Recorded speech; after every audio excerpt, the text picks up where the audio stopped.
Hi everyone, and welcome to the Monash College Virtual Classroom demonstration. My name's Jo Mithen and I am the Chief Executive Officer of Monash College. I'm really pleased you've been able to join us today to have an exposure to what we've been running now here at the college for the last 6 months, which is our virtual classroom.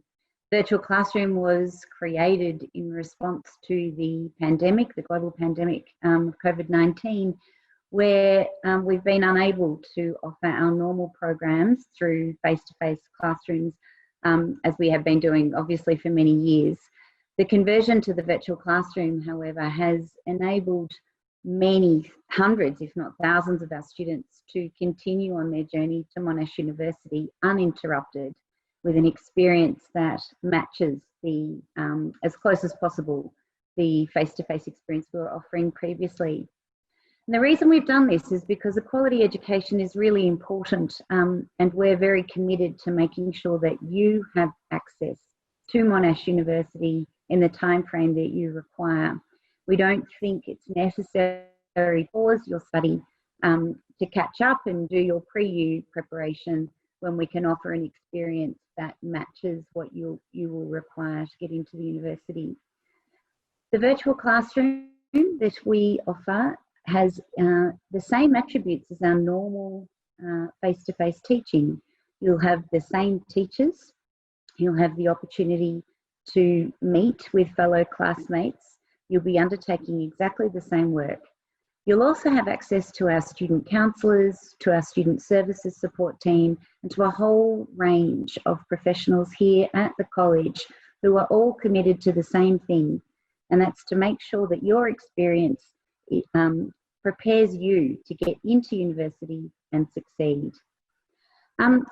Today in our presentation, we're actually going to have one of our teachers from the foundation year program, Anthony Roberto, who's going to be taking you through an introduction to mathematical modelling. You'll also be hearing from one of our students, one of the students who's already undertaking their learning through the virtual classroom, and that'll be a great opportunity for you to understand the nature of the services that we're able to provide and what exactly the virtual classroom is. So I'm very confident that Anthony will be able to give you a fabulous exposure, and that hopefully by the end of this experience you'll have a really good sense of what it is that you could expect when you join us in the virtual classroom here at Monash College. I think our whole team have just one goal in mind, and that is to make sure you're well prepared and supported through this journey. So I'm going to hand you over to Anthony now, and we look forward to welcoming you at some stage into our virtual classroom in the near future and to Monash University after that. Thank you, and over to you, Anthony. Okay, thank you so much, Jo, for introducing me like that. As it's a great honour to be here and have a chance to actually show all of you how we run the virtual classroom, particularly in mathematics. So again, I'm a mathematics teacher in the foundation year program, and I'm going to present to you just a brief introduction on mathematical models. In particular, I'm going to just do a sample lesson on a topic called linear programming, which again is a type of mathematical modeling. So in the virtual classroom, we like to share our screen like this so we can make it visually appealing to you, and we can share ideas very, very quickly and easily on this example here. So as I said before, this topic that I'm going to demonstrate to you is called linear modeling. And the main aim of mathematical modeling is the fact that we are trying to use mathematical techniques to solve real world problems. I'm going to present to you a real world problem, and I want you to think about this as we go through the problem, and then I'll show you how we can solve it using some mathematical models. Okay, now let's think about this problem. Imagine that you have a job, you've landed a really fantastic job, and you are working for some investment organization or some banking system, something like that. And your job is to decide the best investment to make for a bank or for your clients. And let's pretend that you have $100,000 and you have to make the best choice you can with that money. You are presented with two options. You can take that money and invest it in the share market, and you can also invest that money in gold like this. So obviously you hope for these investments to be able to rise in value. So a little bit of extra information for you. Shares might increase by 10% in value. Gold might increase in value by 16%. But in whatever job you have, in whatever problem you're trying to solve, there is always going to be some constraints. And this is applicable to real world. There are always constraints and instructions you have to follow about how to achieve a certain task or achieve a certain result. So I'm going to present you with a few instructions here that you have to stick to. One of those first instructions is that the value of the shares that you purchase cannot be more than 3 times the value of the gold. We have to think about that. The value of the shares must still be more than or equal to the value of the gold. The third instruction is that you have to buy both shares and gold. Now, you might have seen, oh, wow, gold is worth 16%. Well, I might just invest more in that. No, you have to follow the rules. You have to invest in both of them. So what we're trying to obtain here is how many of each of these things should you buy? What is going to give you the best result? Now, you could guess as much as you like. I'm going to buy 10 of this, 100 of that, whatever. You can guess as much as you like, but mathematical modeling and mathematics is the only way, the only method you can use to find the best result. And this is the question that we're going to solve using linear programming techniques. And we'll get to that very, very shortly. But I've been saying this word, mathematical models, quite a bit already. And I just want to get a little bit of an idea about what that word might mean to you based on any of your past mathematics that you've studied before and that sort of thing. So you'll see very shortly on your screen here, I've got a question here. What do you think of when you hear the words mathematical modeling? And you'll see at the top there, it says, if you go to menti.com and use that code, you'll be able to answer that question for me. So if you can do that on your phone or computer or any device, I would love if you could answer that question for me. Write some words that describe what do you think of, and we'll start to see some of your ideas appear on the screen. So just up there, menti.com. So answer finding, mathematical problem. Absolutely. So I can see 68 people are in this. I'd like to see lots of answers. Anything at all. Problem solving, real world solutions. Absolutely, definitely real world solutions. Even if you see your word here already that came to your mind, still type it again, because if there's a lot of common words, they will appear as more prominent in this image here. Making predictions, absolutely. Logical solution to an issue, absolutely. Lots of good words coming in here. Equations, yes. How to solve a problem, that's a good point. How is a key word there.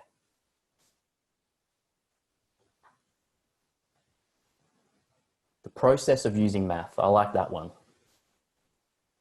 Process of using math. So in this lesson right now, we probably, or in this demonstration right now, we probably have a lot of different mathematical backgrounds in this virtual class right now. So you might have a very strong experienced mathematical background, or maybe you've just only dabbled a little bit. But regardless, this is a topic that we cover in foundation year in one of the maths subjects that we teach. So problem solving is a big one here, I can see. Yeah. So that's fantastic. Some of the words that I'm really liking here, how to solve a problem. The key word there is how. That's the process. And someone else has written processes as well. Modeling assumption, data, I can see on the side there. Yeah, this is all really, really good. So you know what I'm talking about when I say mathematical modeling. We are using a process to solve a problem. It's going to be logical. It must be logical. We're going to use equations. What else is popping up here? It's going to be real world based. We're going to make predictions. So calculate possibility, critical thinking, absolutely. So let's go back to what we were just talking about. Thank you for your input there.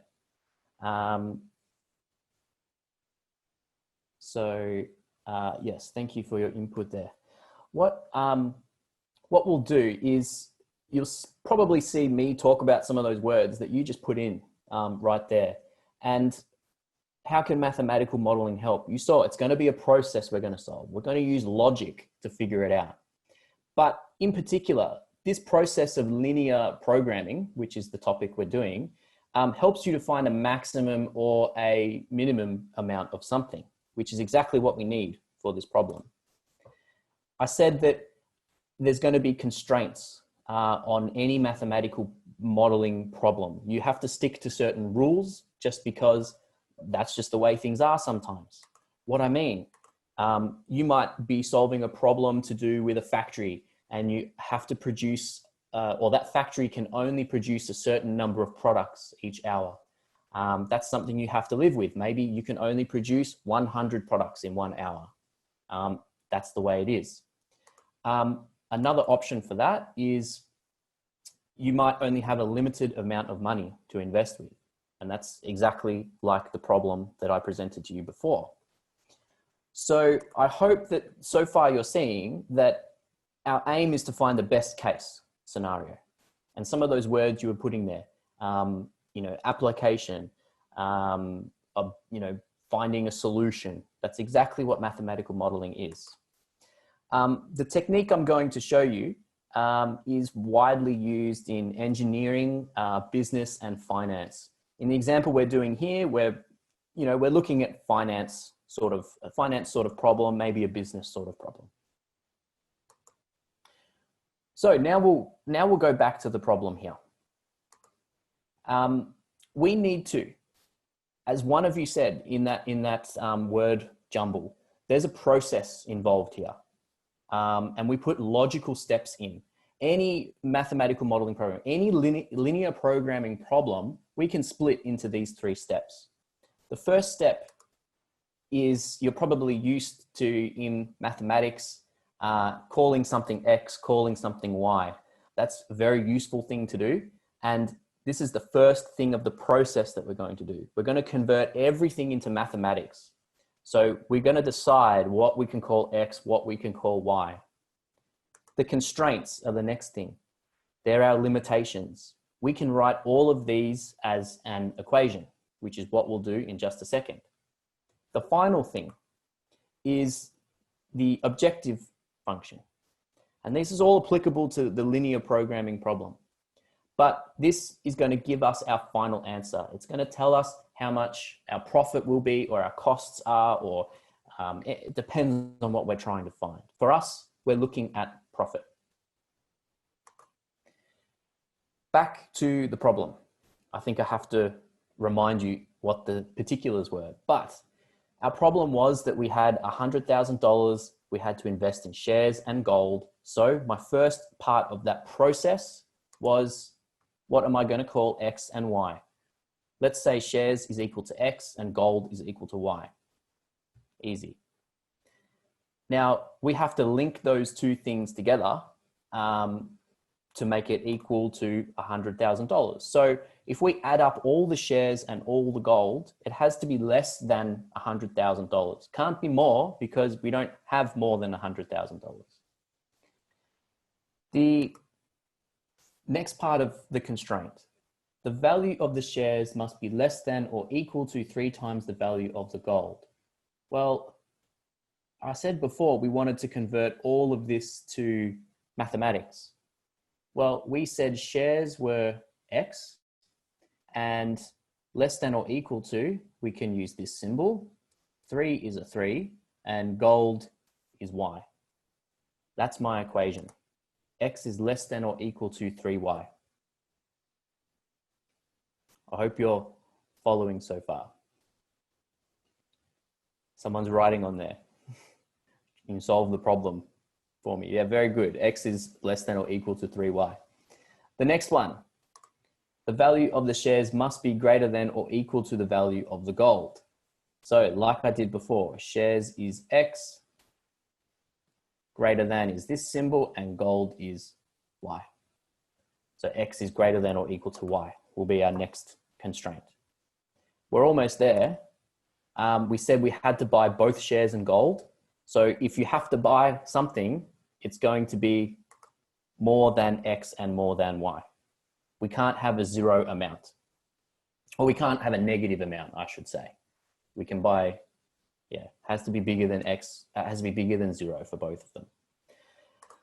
Anyway, we're nearly there. So the shares increase in value and gold increases by that value. So we can write an equation for profit here. We can say the profit is equal to 10% of X plus 16% of Y. And this is what is going to give us our final answer. This is that objective function, the third part of that process. So this was the first part of the process, what we called X and Y. This is the second part of the process, what we called the constraints, the instructions, the rules. And this is the third part of the process, what is going to give our result, make our prediction. Somebody said prediction. In that word find before. Prediction, absolutely. So how do we find what is our best answer? Well, I'm not going to go through all of the algebra and all of the solving of the equations here. I'm going to skip straight to what this graph actually looks like, okay? So if we are going to put all of these equations on one set of axes, it ends up looking like this. Now, this is just a brief demonstration of what we can do. In the actual subject that we teach, of course, we go into a lot of detail on this topic. But for our purposes today, just believe me when I say that one of our solutions is going to exist in this green area. It's going to be the best case scenario that we've got. And we need to check. We need to check every single coordinate in there, every single coordinate. However, there's other things that we learn as we learn more about mathematical models, is that we actually don't really need to check every single one of those coordinates, because one of the principal rules of linear programming is that either point B, point C, or coordinate A will give you your best answer. So already we can define, narrow down where our best solutions are. And now instead of testing, maybe an infinite number of points, we can test 3 points. So those 3 coordinates I've written here in particular about what they're equal to. So obviously, let's not test point A. Point A is not going to be a solution, because I'll just remind you that X is equal to shares and Y is equal to gold. So this is really a graph of shares versus gold. We have to buy both of them, so they must be bigger than 0. Anyway, I'll keep going through this. What we are trying to do is find the biggest profit. So we are just going to simply test our points that we care about. We don't care about point A. We care about point B and point C. So I just simply substitute those coordinates in, 50,000 for X and 50,000 for Y. That gives us a value of $13,000 profit if we bought that many of each. Is that good? Who knows? We need to compare. We need to check it against something else. We have point C to check it from. 75,000, 25,000. That's another solution to these constraints. We can only use solutions. So if we substitute that in there and you evaluate that on your calculator or any other method, we end up with this value, 11,500. So by comparing point B and point C, we know that that is not what we want. This one is what we want. $13,000 is the best profit we can possibly get from this situation. That's the maximum profit. So we've narrowed down all of this confusion of the explanation of what to do and how to do it. We've narrowed it down to really just one equation. That's our best answer we can get. So ultimately, you could, if this was your job to try and solve this problem, to try and come back with the amount of shares and gold that you need to get, this is your answer.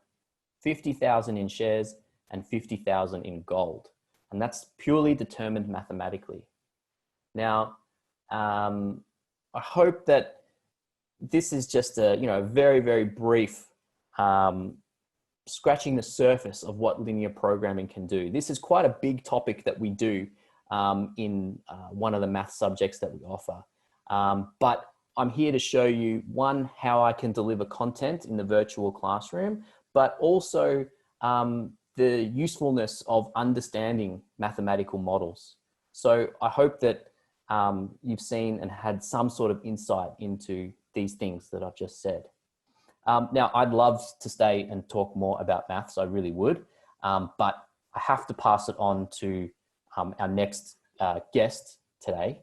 And our next guest is Kelly, and she is a current Monash University student, and she's here to tell you what her experiences are like learning in the virtual classroom. So it's been great for me to show you some of this maths, but I will pass it over to Kelly right now. Thank you very much. Thank you. Hi everyone, my name is Kelly and I'm from Malaysia. I've recently completed my foundation year program in a virtual classroom, and I've just started my double degree in law and arts at Monash University.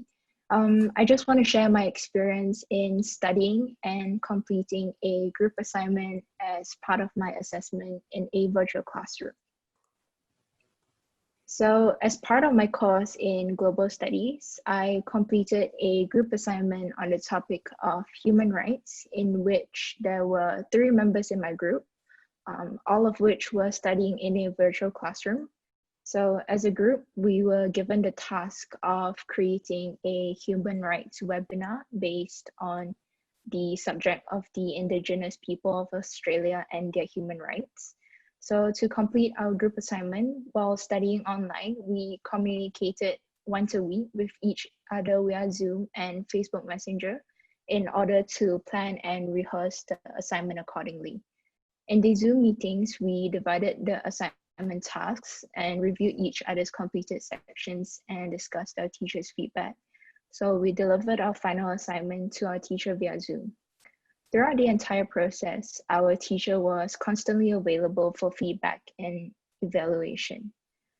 As part of our assignment, we had to produce a slideshow presentation about human rights to share with the class. So there were many tools in a virtual classroom that allowed us to collaborate and present our ideas just like face-to-face classes. So on the right is a picture of our final presentation, in which we as a group had created on Google Slides via Zoom meetings with each other. We also completed a written component, which was our plan and worksheets that were to be given out to the students to fill out based on our webinar. So as you can see on your right again, we have used Google Docs to write out our written component, in which allowed my group mates and I to work and view the same materials in real time via Zoom meetings. Overall, I enjoyed working on this group assignment as I was able to gain skills in researching, writing, and presenting, as well as collaborating in a group entirely online. And not only that, it was also simple to work on this group assignment in a virtual classroom as I had all the tools readily available as well as the help from my teachers.